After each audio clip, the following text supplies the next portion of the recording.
यीशु का पहाड़ी उपदेश।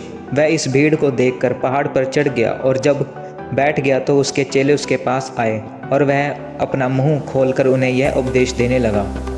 धन्य है वे जो मन के दीन हैं, क्योंकि स्वर्ग का राज्य उन्हीं का है। धन्य है वे जो शोक करते हैं, क्योंकि वे शांति पाएंगे।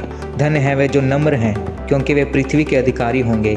धन्य है वे जो धार्मिकता के भूखे और प्यासे हैं, क्योंकि वे तृप्त किए जाएंगे। धन्य है वे जो दयावंत हैं, क्योंकि उन पर दया की जाएगी। धन्य है वे जो जिनके मन शुद्ध हैं, क्योंकि वे परमेश्वर को देखेंगे। धन्य है वे जो मेल करने वाले हैं, क्योंकि वे परमेश्वर के पुत्र कहलाएंगे। धन्य है वे जो धार्मिकता के कारण सताए जाते हैं, क्योंकि स्वर्ग का राज्य उन्हीं का है। धन्य हो तुम जब मनुष्य मेरे कारण तुम्हारी निंदा करें और सताएं और झूठ बोलें और तुम्हारे विरोध में सब प्रकार की बुरी बातें कहें। तब आनंदित और मगन होना, क्योंकि तुम्हारे लिए स्वर्ग में बड़ा फल है, इसलिए कि उन्होंने उन भविष्यवक्ताओं की जो तुमसे पहले थे इसी रीति से सताया था। आमीन। नमक और ज्योति। तुम पृथ्वी के नमक हो, परंतु यदि नमक का स्वाद बिगड़ जाए तो वह फिर किस वस्तु से नमकीन किया जाएगा? फिर वह किसी काम का नहीं, केवल इसके कि बाहर फेंका जाए और मनुष्यों के पैरों तले रौंदा जाए। तुम जगत की ज्योति हो। जो नगर पहाड़ पर बसा हुआ है वह छिप नहीं सकता, और लोग दिया जलाकर पैमाने के नीचे नहीं परंतु दीवट पर रखते हैं, तब उसके घर के सब लोगों को प्रकाश पहुंचता है।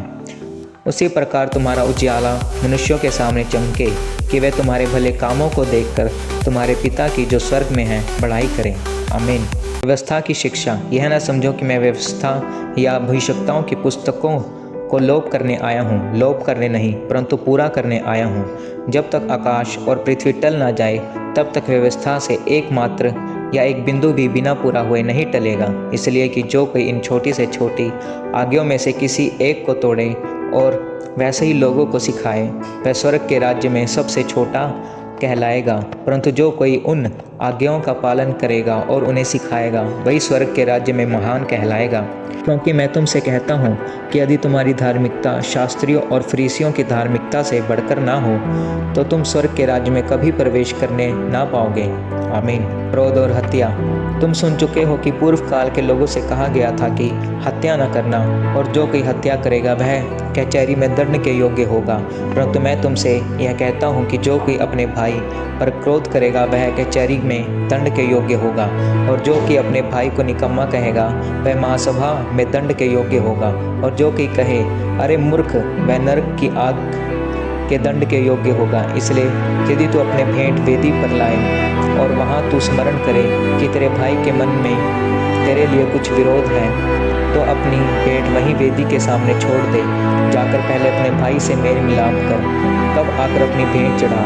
जब तक तू अपने मुद्दई के साथ मार्ग ही में है, उससे झटपट मेल मिलाप कर ले। कहीं ऐसा ना हो कि मुद्दई तुझे हाकिमों को सौंपे और हाकिम तुझे सिपाहियों को सौंप दे और तू बंदी गृह में डाल दिया जाए। मैं तुमसे सच कहता हूँ कि जब तक तू कोड़ी कोड़ी भर ना दे तब तक वहाँ से छूटने ना पाएगा।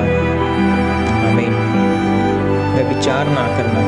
तुम सुन चुके हो कि कहा गया था व्यभिचार ना करना, परंतु मैं तुमसे यह कहता हूँ कि जो कोई किसी स्त्री पर कुदृष्टि डाले वह अपने मन में उससे व्यभिचार कर चुका। यदि तेरी दाहिनी आँख तुझे ठोकर खिलाए तो उसे निकाल कर फेंक दे, क्योंकि तेरे लिए यही भला है कि तेरे अंगों में से एक नष्ट हो जाए और तेरा सारा शरीर नरक में ना डाला जाए। यदि तेरा दाहिना हाथ तुझे ठोकर खिलाए तो उसे को काट कर फेंक दे, क्योंकि तेरे लिए यही भला है कि तेरे अंगों में से एक नष्ट हो जाए और तेरा सारा शरीर नरक में ना डाला जाए। आमीन। तलाक।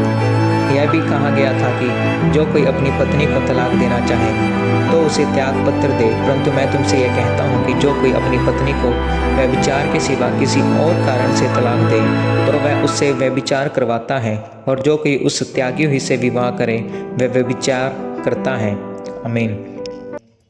शपथ। फिर तुम सुन चुके हो कि पूर्व काल के लोगों से कहा गया था छोटी शपथ ना खाना, परंतु प्रभु के लिए अपनी शपथ को पूरा करना। परंतु मैं तुमसे ये कहता हूँ कि कभी शपथ ना खाना, ना तो स्वर्ग की, क्योंकि वह परमेश्वर का सिंहासन है, ना धरती की, क्योंकि वह उसके पाँव की चौकी है, ना यरूशलेम की, क्योंकि वह महाराजा का नगर है। अपने सिर की भी शपथ ना खाना, क्योंकि तू एक बाल को भी ना उजला ना काला कर सकता है, परंतु तुम्हारी बात हाँ कि हाँ या नहीं कि नहीं हो। क्योंकि जो कुछ इससे अधिक होता है वह बुराई से होता है। आमीन। प्रतिशोध।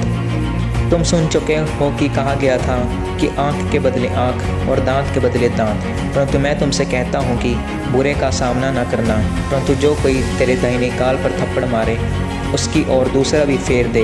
यदि कोई तुझ पर नालिश करे, तेरा कुर्ता लेना चाहे तो उसे दोहर भी ले लेने दे। जो कोई तुझे कोस भर बेगार में ले जाए तो उसके साथ 2 कोस चला जा। जो कोई तुझसे मांगे उसे दे, और जो तुझसे उधार लेना चाहे उससे मुँह ना मोड़। आमीन। शत्रु से प्रेम। तुम सुन चुके हो कि कहा गया था कि अपने पड़ोसी से प्रेम रखना और अपने बैरी से बैर, परंतु मैं तुमसे ये कहता हूँ कि अपने बैरियों से प्रेम रखो और अपने सताने वालों के लिए प्रार्थना करो, जिसे तुम अपने स्वर्ग पिता की संतान ठहरोगे, क्योंकि वह भले और बुरे दोनों पर अपना सूर्य उदय करता है और धर्मी और अधर्मी दोनों पर मेंह बरसाता है। क्योंकि यदि तुम अपने प्रेम रखने वालों ही से प्रेम रखो तो तुम्हारे लिए क्या फल होगा? क्या महसूल लेने वाला भी ऐसा नहीं करता ही? यदि तुम केवल अपने भाइयों ही को नमस्कार करो तो कौन सा बड़ा काम करते हो? क्या अन्य जाति भी ऐसा नहीं करती? इसलिए चाहिए कि तुम सिद्ध बनो जैसे तुम्हारा स्वर्गीय पिता सिद्ध है। आमीन।